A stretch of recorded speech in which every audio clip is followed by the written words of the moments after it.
दी Undertaker wrestling की दुनिया के सबसे सम्मानित रेसलर्स में से एक हैं। 1990 में अपने WWF के डेब्यू के बाद से ही वो एक मेन इवेंट के रेसलर रहे हैं और अपने पूरे करियर के दौरान उन्होंने कुछ दोस्त भी बनाए हैं और कुछ दुश्मन भी। तो जुड़िए हमारे साथ जहां हम दी अंडरटेकर के 6 सबसे करीबी दोस्त और उनके साथ दुश्मनों के बारे में बात करेंगे। अब हम बढ़ते हैं दुश्मनों की तरफ। Number 1, cowboy Bob Orton. दूसरी पीढ़ी के WWF superstar cowboy Bob Orton junior ने WWE में अपने बेटे रैंडी ऑर्टन की मदद करने के लिए वापसी की जब लेजेंड किलर अंडरटेकर के खिलाफ एक कैंपेन में थे। काउबॉय बॉब का सभी लोग उनके टेक्निकल स्किल्स के लिए सम्मान करते थे और rock and roll wrestling era के दौरान राउडी रॉडी पाइपर के बॉडीगार्ड के रूप में उन्हें याद रखा जाता है। लेकिन 2005 के आर्मेगेडन मेन इवेंट में अंडरटेकर के गुस्से का सामना करना पड़ा। ये टेकर और रैंडी ऑर्टन के बीच एक हेल इन अ सेल मैच था। ये मैच खून खराबे से भरा था जिसमें तीनों ही रेसलर्स का खून निकल रहा था और अंडरटेकर इसमें जीत गए। और अंडरटेकर को ये नहीं पता था कि काउबॉय बॉब ऑर्टन को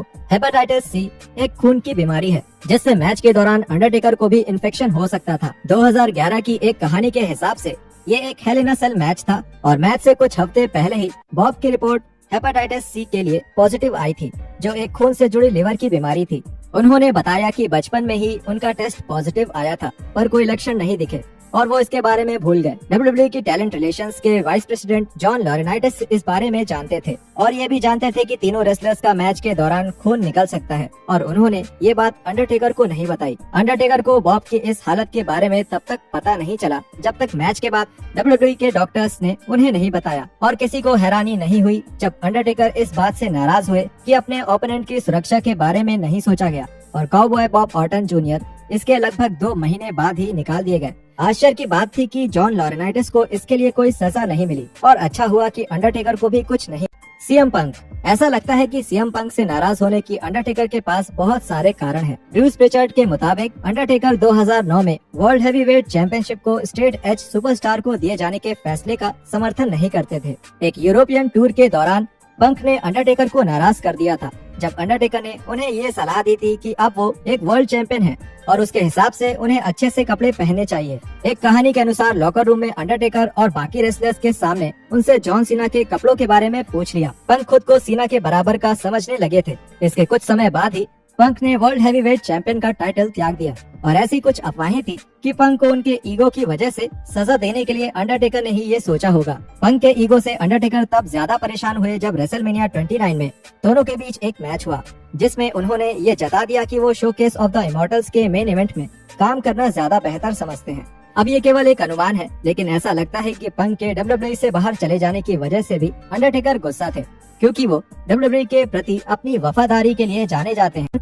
मेलिना। पुरानी WWE champion Melina Perez MNM नाम की टैग टीम को मैनेज करने से लेकर कई बार विमेंस चैंपियन और डिवास चैंपियन बन गयी। पेरेस की रिंग के अंदर की क्षमता को भी बहुत पसंद किया जाता था लेकिन बैक स्टेज में उनको झगड़े मोल लेने के लिए जाना जाता था जिसके बहुत सारे कारण भी थे। मेलिना लोगों को गलत तरह से उकसाती थी। ऐसा देखा गया जब लीटा ने उन्हें महिलाओं के लॉकर रूम से बाहर निकाल दिया था जिसकी वजह से उन्हें हॉलवे में कपड़े पहनने पड़े।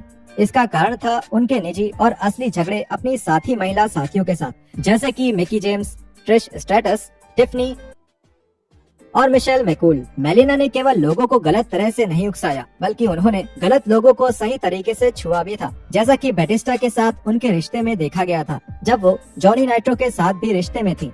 अंत में मेलिना की हरकतों ने उन्हें रेसलर्स के कोर्ट में पेश करवा दिया जहां दी अंडरटेकर जज की भूमिका निभा रहे थे। मेलिना को रेसलर्स के कोर्ट में ले जाए जाने के बारे में कम ही जानकारी है लेकिन ऐसा बोला जाता है कि अंडरटेकर ने उन्हें रुला दिया था और उनके व्यवहार की वजह से अब कंपनी को उनकी जरूरत। जॉन लॉरेनाइटिस।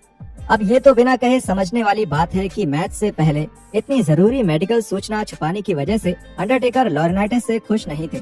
ऐसी अफवाह है कि इसकी वजह से लॉरेनाइटिस ने WWE में अपनी अच्छी खासी पोजीशन खो दी थी। किंग मेबिल।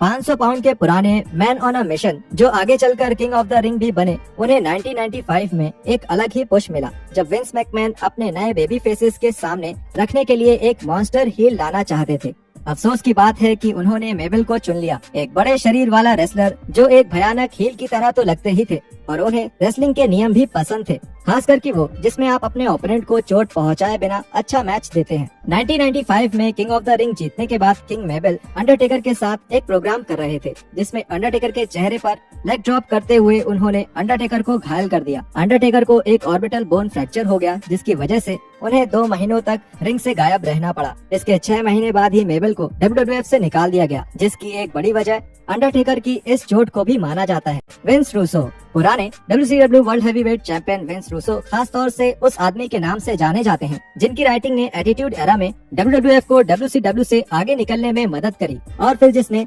WCW का काम खत्म कर दिया जब उन्होंने WWE के कट्टर दुश्मन के साथ हाथ मिला लिया। WWF में अपने समय के दौरान रूसो बहुत सारे मनोरंजक स्टोरी लाइन्स का हिस्सा थे, लेकिन उनको ये नहीं पता था कि उनके काम ने बैक स्टेज में मौजूद अंडरटेकर को नाराज कर दिया था। अपने न्यूक्लियर हीट पॉडकास्ट के एक एपिसोड में रूसो ने WWF से निकलने के बारे में बात करी, जब उनको पता चला कि अंडरटेकर उनसे नाराज है, क्योंकि जब अंडरटेकर चोटिल थे तब रूसो ने उन्हें हाई इम्पैक्ट मैचेस में डाला था। मुझे टेरी टेलर के द्वारा पता चला कि अंडरटेकर मुझसे नाराज है।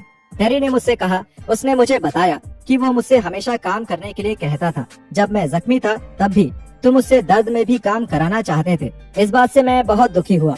मैं दूसरों के मुकाबले अंडरटेकर की सबसे ज्यादा इज्जत करता था। मैं अपने सपनों में भी किसी से मैच लड़ने के लिए नहीं बोलूंगा अगर वो दर्द में है। मैंने कहा, पूरी इज्जत के साथ, टेकर ने मुझे कभी नहीं बताया कि वो दर्द में है। इस गलतफहमी के बावजूद रूसो ने पॉडकास्ट के दौरान अंडरटेकर की तारीफ करी और कहा, मैंने अंडरटेकर को कभी काबू खोते हुए, गुस्सा करते हुए और बचकानी हरकत करते हुए या फिर अपने इमोशंस दिखाते हुए नहीं देखा। मुझे यकीन है कि वो विंस मैकमैन और रोस्टर के बाकी सदस्यों के साथ कमरे के अंदर मीटिंग्स में ऐसा करते थे। वो सभी के लिए एक उदाहरण